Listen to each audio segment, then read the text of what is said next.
Bismillahirrahmanirrahim. Assalamualaikum warahmatullahi ta'ala wabarakatuh. Alhamdulillahi rabbil alamin. Wa sallallahu ala sayyidina Muhammadin wa ala alihi wa sahbihi wasallam, amma ba'du. Baik, kita sudah masuk ke dalam inti dari apa yang ingin disampaikan oleh Habib Alwi ini, berkenaan dengan kenapa beliau itu memilih menjadi Syiah. Dan kalau kenapa memilih menjadi Syiah, seharusnya berhenti saja di situ sudah, ya, berhenti di dalam menjelaskan pemahaman dari yang bersangkutan ini dari beliau. Jangan bawa-bawa kitab Sahih Muslim misalkan begitu ya, supaya kenal sudah. Ini mengenalkan saja, ini loh kitab hadis kami, ini loh penjelasannya dari apa yang kami yakini begitu. Dari situ saja sudah. Jadi tidak, supaya kesannya itu tidak ada upaya untuk menyebarkan faham Syiah, dan supaya tidak seperti itu. Jadi itulah perkenalan akhirnya. Kecuali kalau misalkan kita memang sedang dalam forum diskusi dan kita ingin diskusi, dan bagusnya kalau diskusi itu jangan ada tenggat waktunya ya, jangan sampai dibatasi.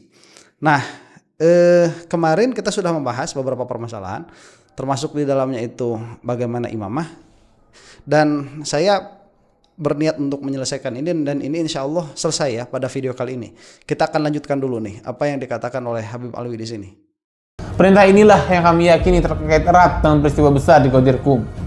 Di hadapan lebih dari 100.000 pasang mata, sebuah peristiwa yang tercatat dalam riwayat yang paling sahih, riwayat mutawatir. Nabi mengangkat Imam Ali bin Abi Thalib alaihissalam sebagai pemimpin setelahnya. Saat itulah Rasul bersabda, "Man kuntu maula fahada Aliyun maula." Berarti Rasul sebagai pemimpinnya, maka Ali adalah pemimpinnya. Nah, sebentar. Jadi ini disebutkan, oke, kita musalamah ya. Ini dikatakan di hadapan seratusan ribu lah orang. Ini harus dilihat dulu tadi ya. Jadi kalau ini diucapkan di hadapan 100.000 orang, terus kenapa yang 100.000 orang ini kok tidak protes tatkala Sidna Umar ini atau Sidna Abu Bakar ini dijadikan khalifah? Keadaan mereka tidak protes itu menunjukkan bahwa pemahaman para sahabat saat itu akan hadis ini tidak seperti pemahamannya Habib Alwi terhadap hadis ini, karena mereka diam. Para sahabat itu bukan orang yang terkenal akan berdiam, bukan ya. Jadi kita harus memahami dulu bagaimana situasi, katakanlah kalau bahasa gayanya sekarang itu geopolitik pada zaman Nabi Muhammad SAW. Salah satu prestasi besarnya Rasulullah SAW itu menyatukan orang-orang Quraisy. Quraisy ini mereka memiliki alasan kenapa mereka disebut Quraisy, itu dari kursun. Kursun itu salah satu maknanya, dan ini yang muktamad yang dipakai oleh Ibnu Hajar al-Asqalani radhiyallahu taala anhu, yang namanya kursun itu adalah salah satu nama bagi ikan besar yang ada di laut. Jadi dia itu suka memakan semua yang dia lewati. Kalau sekarang itu orca mungkin ya. Nah, itu kursun. Ditasghir jadi Quraisy. Kenapa demikian? Karena mereka itu memiliki pengaruh yang sangat besar. Jadi kelebihan suku Quraisy daripada yang lain itu sangat menonjol di Jazirah Arab ya saat itu, sehingga kalau sudah ada Quraisy yang lain itu terlindaslah, termakan begitu. Nah, Quraisy ini mereka suka berperang dengan Quraisy sendiri. Nah, inilah yang paling sulit sebetulnya. Makanya kenapa di zaman Rasulullah SAW itu Islam berhenti di Arab, orang Quraisy bersatu, Rasulullah wafat, sudah selesai begitu. Dan Allah Subhanahu wa taala tidak akan meninggalkan sisa begitu ya. Al-yauma akmaltu lakum dinakum, itu sudah jelas semua, sudah tahu semua. Nah, berarti kan prestasi terbesarnya itu Rasulullah SAW, kalau kita mau berani berkata seperti itu, adalah menyatukan orang Quraisy. Dan kalau hadis ini difahami sebagaimana Habib ini memahami, atau kalau misalkan kita katakan ini adalah pandangannya Syiah sebagaimana Syiah memahami, berarti para sahabat saat itu pengecut dong, orang Quraisy saat itu pengecut.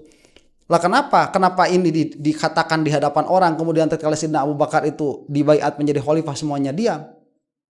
Ini tidak make sense ya. Jadi di antara pembacaan secara sosiologi saat itu, kemudian secara politik saat itu, atau misalkan kita juga melihat secara usul fikih ya, ijma yang terjadi pada saat itu tidak make sense kalau hadis ini difahami bahwa ini adalah penunjukan kekhalifahan setelah Rasulullah SAW. Enggak, karena saat itu enggak terfikir kekhalifahan seperti itu, tidak terfikirkan.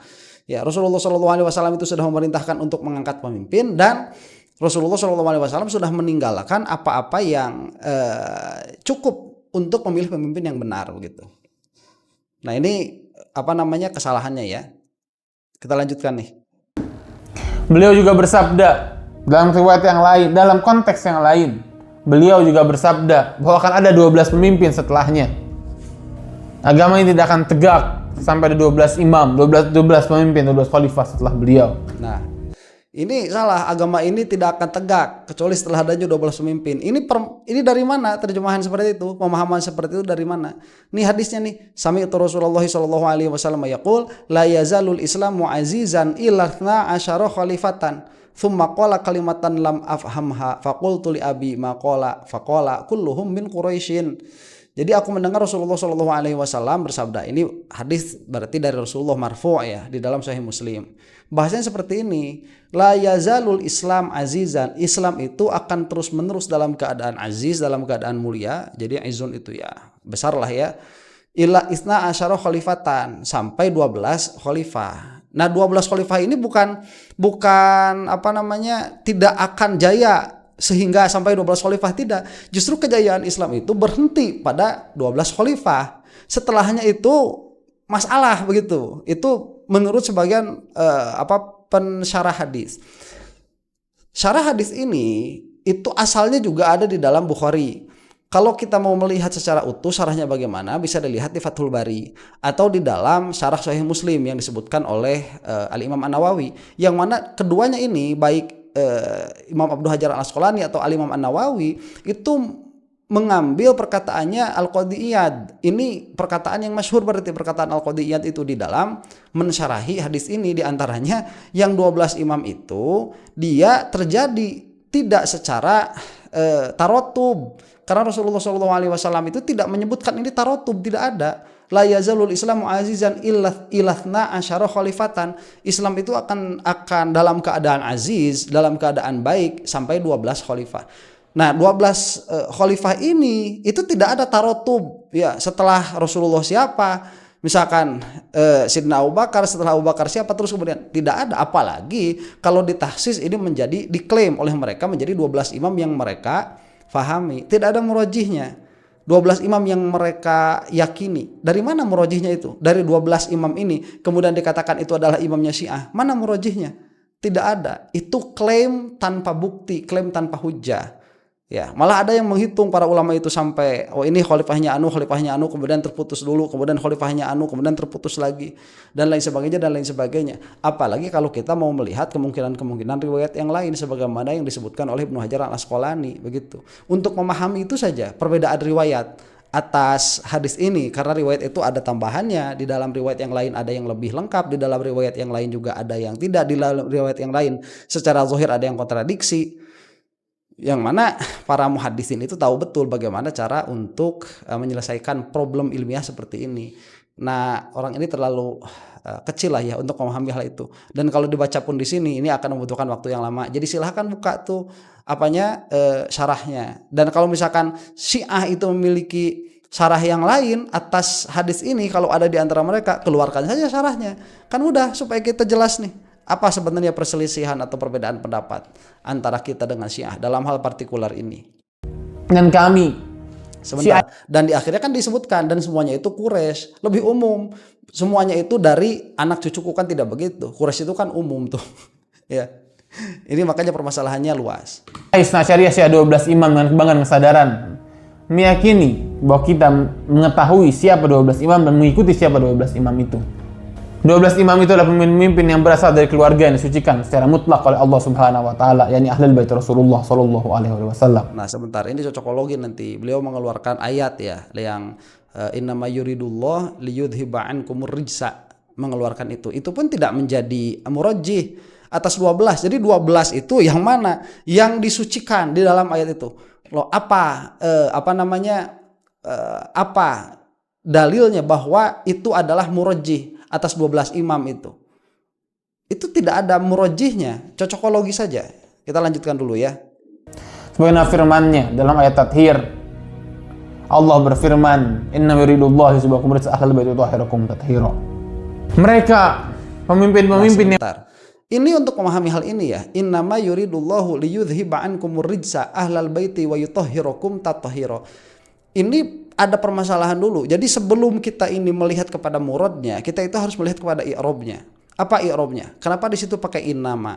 Apakah ini untuk kejadian khusus atau secara umum? Kemudian ahlal bait, kenapa dia dibaca mansub dan lain sebagainya dan lain sebagainya. Kenapa? Karena memahami Al-Qur'an itu dia cabang dari memahami i'rabnya.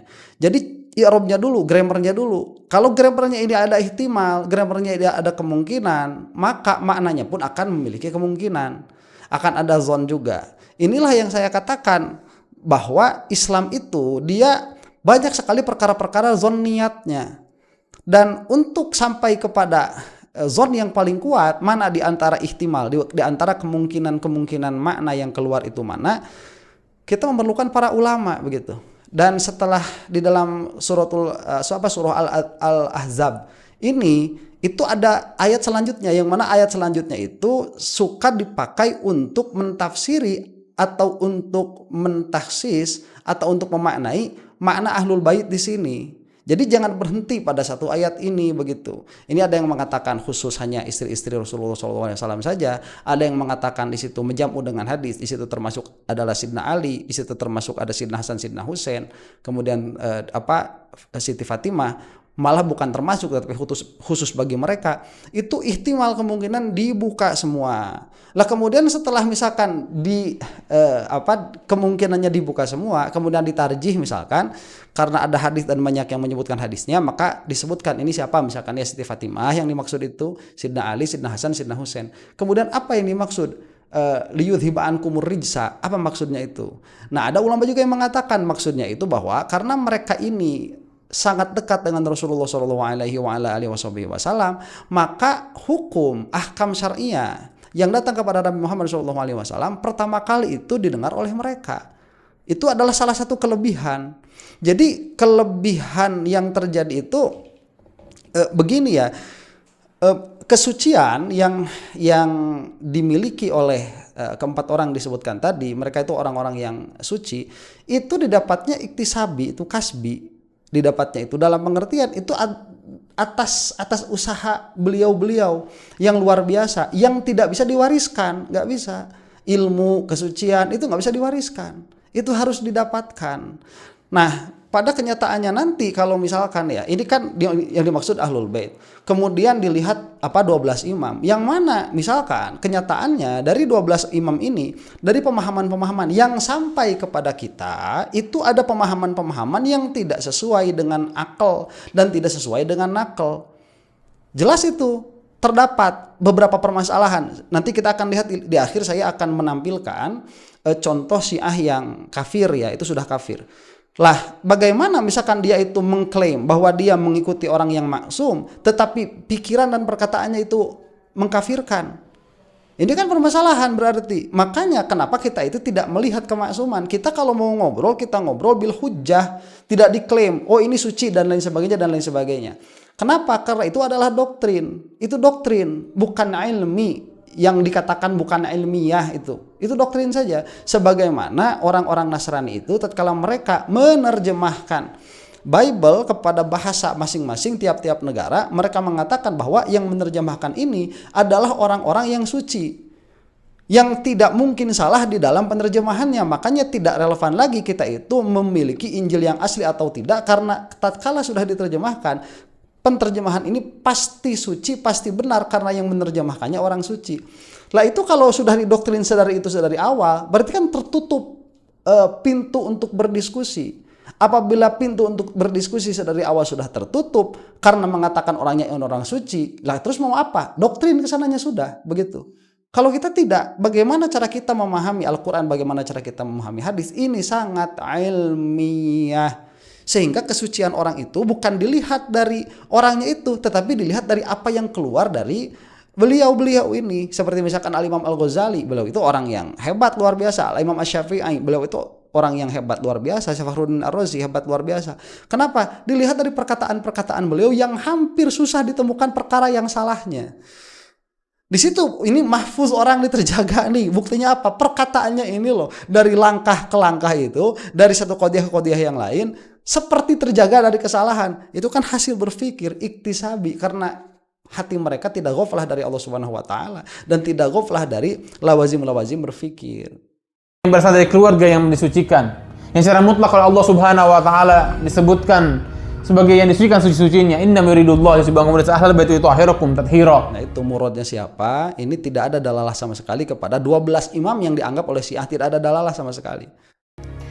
Dan tentu hanya orang-orang suci saja yang kita harus ikuti secara mutlak, harus ditaati sebagaimana kita menaati Rasul dan Allah Subhanahu wa taala sebagaimana firman-Nya. Ati Allah wa ati Rasulul amri minkum. Ahlul bait yang sama yang dalam hadis itu tiba-tiba loncat. Ati Allah wa ati Rasul wa ulil amri, orang suci. Mana? Nggak ada ulul amri. Ulul amri itu ya sudah ulul amri saja. Ya, yang memiliki kewilayahan kepada perkara, jadi kepada ahlinya. Kalau kamu ngurus KTP harus taat sama yang ngurus KTP. Kalau kamu ngurus SIM taat sama orang yang ngurus SIM begitu. Itu ulul amri itu, selama bukan di dalam perkara maksiat. Itu jelas ya, pemaknaannya. Nah, kalau kamu misalkan mau membeberkan faham Syiah atas ayat itu, fahami dulu bagaimana kita yang bukan Syiah memahami ayat itu. Kemudian baru kamu itu cari tahu bagaimana metodologi kami di dalam memaknai Al-Quran. Kemudian kamu perkenalkan bagaimana metodologi kamu dalam memahami Al-Quran. Itu akan terlihat konyol akhirnya. Ya, kenapa? Ya karena tadi, oh ini kan kata imam saya, terus aja kata imam. Itu ada tuh di dalam kitab Qistosul Mustaqim, bagaimana Imam Ghazali itu berdebat dengan orang ta'limi. Jadi yang seperti ini Syiahnya kalau dulu di zaman Imam Ghazali dikenalnya itu Islam ta'limiyah, yang mana mereka itu harus menunggu dulu perintah imam tuh. Jadi gak boleh mikir, karena berpikir itu akan muaddi, akan mengakibatkan kepada khilaf. Sedangkan Allah Subhanahu wa taala itu tidak menyuruh kita kepada khilaf. Maka jalan satu-satunya itu kita mengikuti satu orang yang maksum supaya tidak ada khilaf. Kata Imam Ghazali, ya kamu sudah bikin khilaf sendiri begitu dengan pola pikir seperti itu. Itu kan dari awal sudah begitu. Kamu udah bikin khilaf sendiri dengan pola pikir seperti itu. Itu yang pertama. Kemudian yang kedua, bahwa yang namanya syariat itu mengatur semua perkara, semua gerak dan diamnya umat muslim. Maka tidak ada perbedaan hukum antara sholat misalkan dan hukum minum. Minum itu ada hukumnya, sholat juga ada hukumnya. Kalau begitu cara berpikirnya, berarti mau minum pun kita harus nunggu dulu perintah dari imam. Sedangkan imamnya disembunyikan. Ya mau gimana ya? Nggak konsisten dalam pola pikir mereka itu. Takwa lain, kita diperintahkan untuk berpegang teguh kepada mereka sebagai pendamping Al-Quran. Maka bagi kami, ini bukan hanya soal mencintai Ahlul Bait. Sebentar, itu Ahlul Bait juga banyak nanti istilahnya ya. Ada Ahlul Bait, kita pernah bisa berdebat lah dalam hal ini. Apakah Ba'alwi itu adalah Ahlul Bait atau hanya dzurriyyah saja? Atau misalkan kata si Imad itu ya bukan tidak ada keturunannya sama sekali. Itu mah udah keluar lah, si Imad udah keluar dari Ahlussunnah wal Jamaah, udah nggak dilihat sama sekali ya dalam perbincangan ini, sudah turun dari panggung begitu. Kalau siapa si Imad. Kalau kita mau mengatakan ini tasdik perkara itu kan tergantung kepada tasawurnya. Nah, yang dimaksud dengan Ahlul Bait di sini siapa? Kemudian taroktu fikum tsaqalain ini dalam pengertian apakah Ahlul Bait ini dia yang dimaksud saklun yang kedua, yaitu Ahlul Bait itu adalah Ahlul Bait yang sesuai dengan Al-Quran dan Sunnah, atau Ahlul Bait mutlakon. Kalau di Ahlul Bait mutlakon, bagaimana apabila bertentangan dengan Al-Quran dan Sunnah? Kan di situ permasalahannya. Makanya keturunan Nabi Muhammad SAW itu tidak sama ya, ada yang di Syi'i, ada yang di Ahlus Sunnah begitu. Malah yang di Ahlus Sunnah banyak sekali, dan itu saya lihat sebagai keinsofan mereka di dalam ilmu justru. Ya, ini kan luar biasanya habaib itu, mereka banyak yang tidak Syiah, malah mayoritasnya tidak Syiah. Ya lihat di Yaman itu. Kebanyakannya Ahlus Sunnah, itu keinsofan mereka di dalam beragama. Lebih dari itu, kami mengikuti mereka. Menjadikan mereka sebagai barometer kebenaran sejati dalam fikih, akidah, akhlak, panduan kami dalam setiap ajaran Islam. Sebentar, itu barometer panduan kami siapa? Yang maksum kata mereka. Ya gimana Gimana kalau misalkan sekarang orang yang mengikuti klaim orang yang maksum itu masih bisa salah? Itikadnya jelas acak-acakan, kita lihat nanti di akhir. Makanya nggak bisa, patokannya itu tetap Quran dan Sunnah. Yang mana Quran dan Sunnah ini ada metodologi di dalam memahaminya. Ada yang qot'i, ada yang zonni. Di dalam yang qot'i kita harus selesai mempermasalahkannya. Yang usuli ini harus selesai. Nanti kalau yang usuli ini sudah selesai, kita membuka khilaf di dalam perkara yang far'i, yang furu'. Nggak kembali, ini semua patokannya ke sini patokannya semua. Nggak seperti itu, karena tadi kalau seperti itu akan menjadi doktrin. Dan bagaimana apabila perkataan yang kamu anggap maksum itu jelas bertentangan dengan Al-Quran dan hadis. Baik itu yang memang keluar dari mereka sendiri atau yang mansubun ilaihim, cuma dinisbatkan kepada mereka. Ini kan permasalahannya permasalahan riwayat juga sebetulnya. Bagaimana kamu itu mau memastikan bahwa ini adalah perkataan Imam Maksum tersebut? Bagaimana kamu bisa memastikannya? Pasti harus lewat ilmu riwayat lagi, harus pakai jarh wa ta'dil lagi. Kemudian bagaimana untuk menentukan makna dari apa yang sampai? Pasti harus pakai mantik lagi, pakai balaghah lagi. Di situ permasalahannya. Karena kalau tidak, banyak orang-orang tertipu. Klaimnya orang ini mengikuti yang maksum, tapi kok dia salah? Ini masalah kan?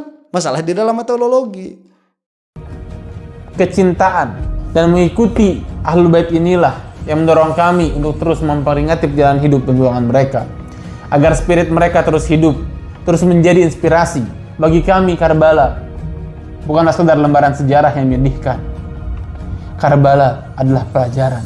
Karbala adalah inspirasi abadi tentang perjuangan melawan kezaliman, tentang pengorbanan di jalan Allah. Nah, yang 12 imam tadi yang disebutkan, kita musalamah mereka itu orang-orang yang soleh. Tetapi untuk mengklaim kita mengikuti mereka dan ini benar dari mereka, itu harus punya metodologi yang mana akhirnya akan kembali kepada alat-alat itu sendiri. Kemudian kalau tadi dikatakan inilah kobaran api cinta inilah yang menjadikan kita itu bla bla bla begitu ya, kesana dan kesininya. Inilah yang dimaksud dengan cinta buta itu. Gak bisa, cinta itu tidak bisa menutupi kebenaran, tidak boleh. Kita musalamah yang 12 imam yang dimaksud, kalau kita yang tahu sekarang 11 itu ya, mereka adalah orang-orang yang soleh, itu selesai sudah. Atau kalau mau 12 sebutkanlah, itu juga orang-orang yang soleh sudah selesai. Kemudian tatkala kita mengatakan Karbala, itu pun sama, adalah sebuah tragedi yang memang sewajarnya kita ingat begitu. Itu pun kita musalamah. Tapi kemudian lawazim dari apa yang kita sama musalamat di dalam hal itu tidak kita sepakati begitu. Karena yang kamu pakai lawazimnya pun bukan lawazim akli. Lazim akli ya bukan, lazim adi ya bukan. Ya, lazim akli nggak ada lazim aklinya itu. Lazim adi, kalau misalkan orang mengikuti apa-apa yang dikatakan oleh Imam Maksum, dia itu pasti ikut-ikutan terjaga juga. Lah nggak ada juga begitu kepastiannya. Kita banyak ghulat, banyak melihat kesalahan-kesalahan dari orang-orang Syiah yang mana mereka itu mengaku mengikuti orang-orang yang maksum ini. Lah kok mengikuti orang yang maksum? Perkataannya jelas salah begitu. Baik dari perkataan secara langsung atau dari kitab-kitab mereka. Harus kita kenang agar apinya tak akan pernah padam di dada. Dan ini yang menyebabkan hanya orang Syiah lah yang terus membela Palestina. Dan yang terakhir, sebentar. Ini yang menyebabkan Syiah lah yang hanya membela Palestina. Allah ya, enggak begitu. Kita juga sama membela Palestina. Ya Syiah juga kemana? Iran juga kalau kemarin nggak diserang sama Israel tuh kemana juga? Nggak ada juga. Ya kita Syiah ini saudara. Ya apakah Syiah itu hanya satu-satunya yang peduli kepada Palestina? Ya, kalau mau tolol jangan kebangetan begitu ya. Lihat fakta. Ini nih makanya saya bilang orang-orang tuh kalau udah jadi Syiah mereka itu nggak bisa membedakan mana fakta mana opini. Karena terlalu bersemangat di dalam hatinya itu. Lihat Iran tuh menyerang Palestina langsung. Hanya Syiah lah yang peduli terhadap perjuangan Palestina. Ya apa? Nggak begitu juga. Ya, orang-orang Sunni juga sama peduli. Cuman begini nanti kita itu melihat perkara dari matlubnya, dari tolabnya, dari perintahnya. Kenapa saya ini sekarang misalkan tidak berangkat ke Gaza untuk berperang lah katakan begitu ya. Karena saya melihat tidak ada tolabnya untuk berperang ke sana, tidak ada tolabnya. Tolabnya apa yang diperintahkan oleh Allah Subhanahu wa taala kepada saya sekarang itu menjaga anak istri, ada orang tua menjaga orang tua, ada murid menjaga murid, ada masyarakat menjaga masyarakat, menjaga mereka di dalam akidahnya, menjaga mereka di dalam ibadahnya. Akidahnya supaya tidak masuk subhat, ibadahnya supaya tidak batal dan lain sebagainya. Itu tolabnya tuh. Dan itu pernah ada di Rasulullah SAW. Tatkala ada anak muda, dia itu ingin pergi perang, oleh Rasulullah itu dilarang karena dia masih memiliki orang tua. Tuh tolabnya di situ.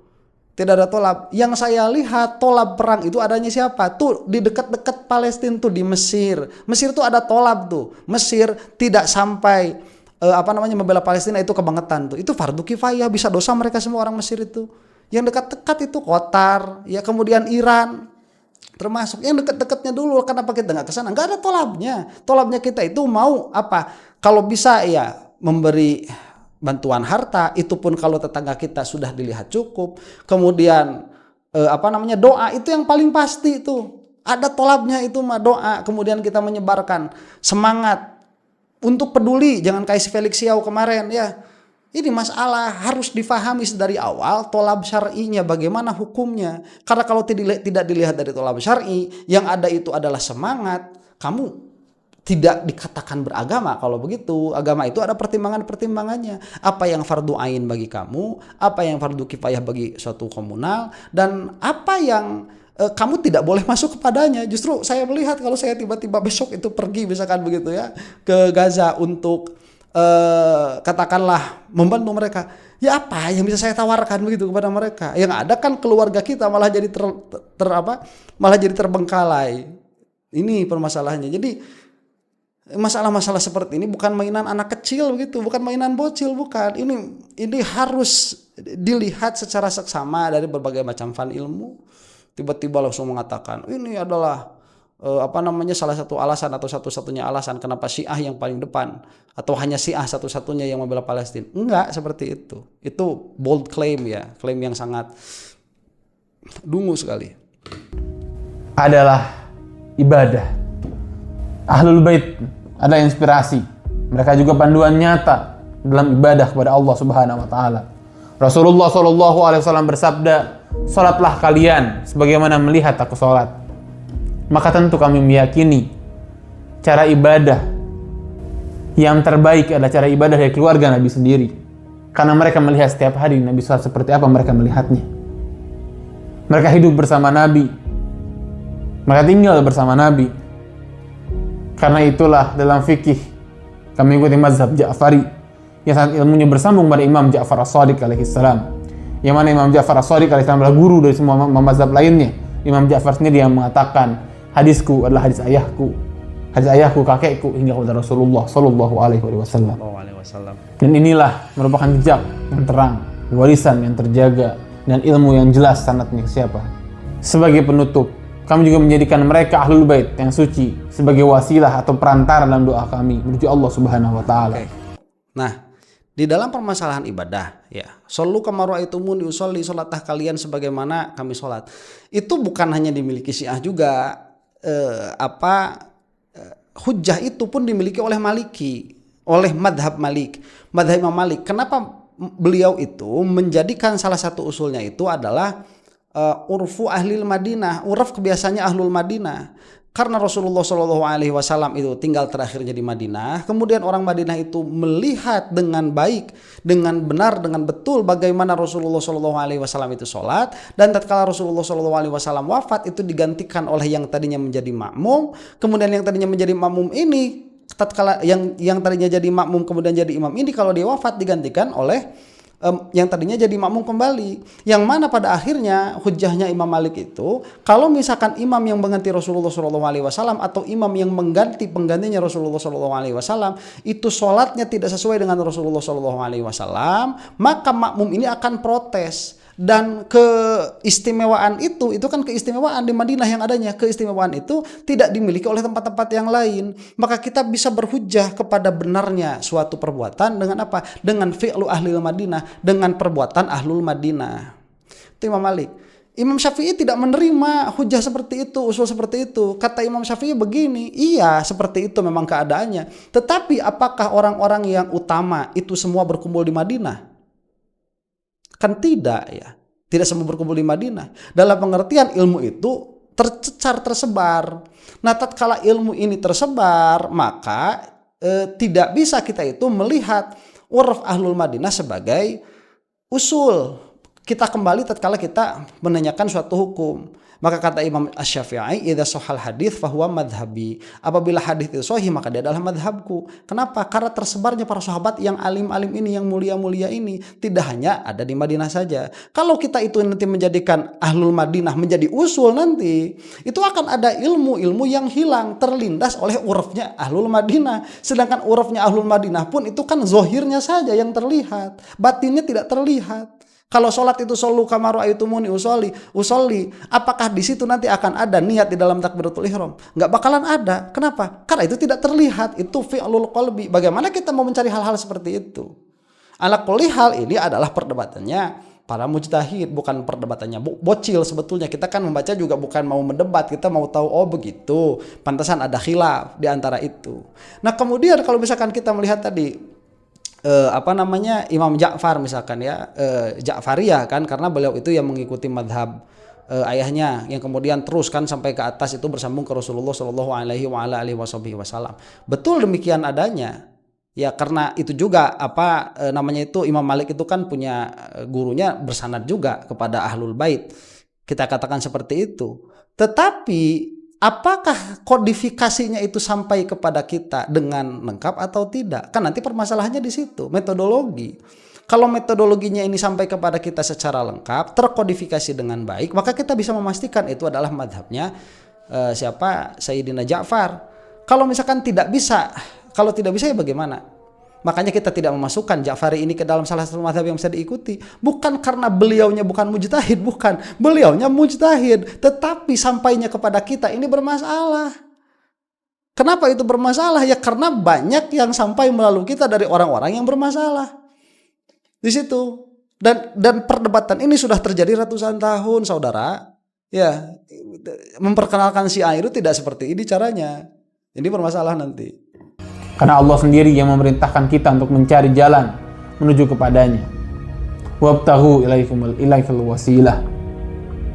Dan siapa lagi yang lebih pantas dijadikan wasilah selain mereka yang disucikan oleh Allah suci-sucinya. Sebentar. Nah, untuk wasilah kalau itu sama, kita juga berwasilah kepada Allah Subhanahu wa taala, kepada Nabi Muhammad SAW lewat Ahlul Bait sama. Cuman tidak terkhusus di situ, termasuk juga di dalamnya siapa? Para ulama. Kenapa? Karena mereka itu waratsatul anbiya. Dijelaskan oleh Rasulullah SAW demikian adanya. Dan kemuliaan orang-orang yang berilmu pun demikian begitu. Makanya kita wasilah bukan hanya dengan Ahlul Bait. Ahlul Bait mereka punya keutamaan, para ulama pun mereka punya keutamaan. Itu sama kalau dalam hal ini ya. Jiwa-jiwa pilihan yang dekat dengan sang pencipta. Dan itulah sebagai alasan sebagian pilar yang membangun keyakinan saya sebagai seorang Syiah, dasar-dasar yang kami pegang. Ini bukan untuk memperdebatkan siapa yang paling benar, sama sekali bukan. Inilah undangan untuk memahami sebuah usaha untuk berbagi perspektif dari hati. Karena pada akhirnya setiap pilihan spiritual adalah unik. Dan inilah jalan yang saya tempuh dengan segala keyakinan dan cinta. Nah, nggak cukup cuma keyakinan ya Habib. Ada yang zonni, ada yang qotni. Itu yang harus senantiasa dipakai kita oleh umat muslim itu, supaya kita meskipun berbeda, kita tahu di sebelah mana kita bisa berbeda dan di sebelah mana kita harus selesai membicarakan hal itu. Yang qotni, yang zonni, nggak bisa. Ini adalah perjalanan spiritual, semuanya unik, nggak bisa. Ya, itulah yang menjadi permasalahan sebetulnya. Dan menjelaskan ini kepada orang awam itu susah, sulit. Jadi ada yang qotni, ada yang zonni, ada yang usuli, ada yang furu'. Yang usuli ini tidak ada toleransi dalam hal ilmunya, dalam hal bersosialisasi, toleransi itu mah nggak usah dibicarakan begitu ya. Kita hidup damai bareng, kita ngopi begitu ya. Wassalamualaikum warahmatullahi wabarakatuh. Waalaikumsalam warahmatullahi taala wabarakatuh. Nah, ini selesai berarti ya dalam hal ini. Sekarang saya memberikan dulu satu bukti ya, bahwa orang yang mengklaim mengikuti imam yang maksum ini ternyata orang yang bego sekali begitu ya. Ini masuk kepada kekafiran. Lah kok bisa begitu ikut dalam klaimnya mengikuti imam yang maksum, tetapi dia justru masuk ke dalam kekafiran yang ini mujma' alaih sudah ya. Apa di dalam kekafirannya apabila itikadnya seperti ini. Ini kita lihat nih.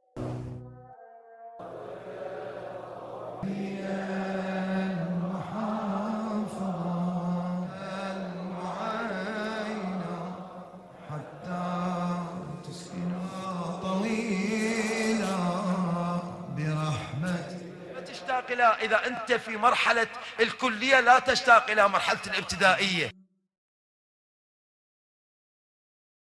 Siapakah yang mengatur alam semesta? وصا احكيها واللي يرضى يرضى والما يرضى خلي يضرب عرضه. ليش وين وقت محمد؟ والله وبالله وتالله وحقي رأس فاطمة لا رسول الله يقدر يسوي شيء بهذا الزمن.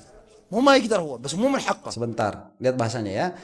Ini atas musalamah bahwa terjemahan ini reliable ya, bisa dilihat dan dilihat dari gestur, dari mimik ini sepertinya betul terjemahannya, tidak diragukan ya. Dia mengatakan seperti ini, sekarang Rasulullah SAW tidak bisa apa-apa, bukan karena dia tidak bisa, tapi karena dia tidak punya hak. Jadi sekarang ini bukan haknya Rasulullah untuk mengatur alam begitu ya. Ini kan permasalahannya lucu nanti. Di dalam ilmu sufi, di dalam ilmu tasawuf, hal-hal seperti ini kita bisa berbicara. Tapi ya tasawufnya juga harus tasawuf atas turunan ilmu kalam begitu ya. Ini ada dunianya sendiri lah perkataan seperti ini. Cuman begini dulu nih. Rasulullah SAW itu sudah diberikan kunci oleh Allah Subhanahu Wa Taala mafatihus samawati wal ard, mafatihud dunya wal akhirah, kunci-kuncinya dunia dan akhirat. Maka pengen dunia kamu ya harus lewat Rasulullah, pengen akhirat kamu ya harus lewat Rasulullah SAW. Kamu ingin ilmu ya harus lewat Rasulullah, ingin harta ya harus lewat Rasulullah. Ini nanti penjelasannya dan pemaknaan dari hal itu akan banyak sekali. Cuman kalau saya lihat dari segi syariat sajalah ya. Kalau tidak lewat Rasulullah ya celaka. Cuman di dalam hal tasawuf yang mistis ini Rasulullah SAW itu beliau masih murabbi begitu, yang mengatur katakanlah begitu ya. Agak susah kita ngobrolinnya ini. Cuman ya atas musalamat itu supaya kita paham dulu atas apa yang dikatakan orang ini, Rasulullah pun tidak memiliki hak, tidak memiliki hak untuk mengatur alam, bukan karena beliau tidak bisa, karena beliau memang bukan haknya sekarang, sudah bukan zamannya. ولا أمير المؤمنين ولا رب العالمين ولا رب العالمين ولا رب العالمين ولا الملائكة ولا الكروبين، منو؟ الكل تقرر واللي ينفذ هو. كل شغلكم بيه صاحب الزمان بالتفتيل المن. بالتفتيل المن. علي بن موسى رضي صلوات ما يقدر يسوي شيء والله. أدري بقدرة الله تتحرك به المتحركات في زمنه وتسكن به السواكن في زمنه وعد يشيل ورد احكي ما تشيل العالم، أدري بيه أنا. بس الآن فقط دائرة من؟ ما اسمع. دائرة من؟ زين. Nah, itu. Jadi sekarang itu dairahnya Mahdi, yang mungkin imam yang ke-12 itu yang dimaksud. Nah, ini akibat dari apa? Memahami hal-hal mistis ya. Ini mistisisme lah. Tasawuf yang diajarkan di Ahlus Sunnah itu bukan tasawuf seperti ini. Ini nanti turunnya ya ke tasawufnya siapa, Ibnu Arabi diantaranya ya. Tasawufnya orang-orang mistis lah. Dan kalau kita misalkan sedikit banyak masuk ke situ, terlepas dari Anda itu mau mentasdik itu atau tidak, bahwa alam ini ada yang mengatur. Itu minal adat seharusnya difahaminya, itu minal adat seharusnya difahaminya, bukan minal hakikoh. Nah si Syiah ini dia sudah memahami itu dari hal hakikoh, sehingga mengatakan Rabbul Alamin pun tidak memiliki kuasa. Dan ini adalah orang yang mengaku mengikuti orang yang maksum. Kemudian masa mengikuti orang yang maksum ini perkataannya sorrohatul kufri, itu jelas kekafirannya perkataannya itu. Saya tidak mengatakan ini adalah posisi Syiah, tidak. Enggak seperti itu, ini enggak keluar dari Ayatullah Khomeini begitu ya, perkataan seperti ini. Cuman pada akhirnya kalaupun mereka maksum ya maksum untuk diri mereka sendiri. Kalaupun mereka maksum, kalau kita musalamah begitu, kalaupun mereka maksum untuk diri mereka sendiri. Adapun kita, bagaimana cara kita mengambil ilmu dari mereka, kita harus punya metodologi sendiri begitu. Makanya enggak cukup hal-hal seperti ini. Kenyataannya orang yang mengaku dirinya mengikuti imam yang maksum sesatnya sesat ini begitu. Ya, nah inilah mudah-mudahan selesai terkait Syiah tentang abang ini, tentang Habib ini, insya Allah, dan ini selesai di sini ya. Dia nggak bakalan berani ngomong lagi kayaknya, karena perang Iran Israelnya pun lagi gencatan senjata, apa yang mau dibanggakan lagi. Itu kita selesaikan di sini. Dan karena sudah terbuka syi yang ada di Indonesia itu, insya Allah nanti kita akan bikin seri yang lain bagaimana kesesatan Syiah yang ada di Indonesia. Dilihat dari apa? Dilihat dari orangnya. Ya, kita nggak langsung menjudge Syiah itu semuanya begitu. Enggak. Lawang saya katakan NU saja pemahaman atas sifat 20-nya itu berbeda-beda. Yang ngawur juga banyak kok gitu ya. Demikian, semoga video ini bermanfaat. Ya, kalau mendapatkan manfaat dari video ini, di like ya, di share juga ya.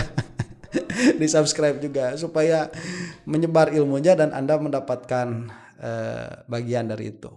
Demikian, wallahu taala a'lam bishawab. Mudah-mudahan Allah memberikan maghfirah kepada kita semua. Assalamualaikum warahmatullahi taala wabarakatuh.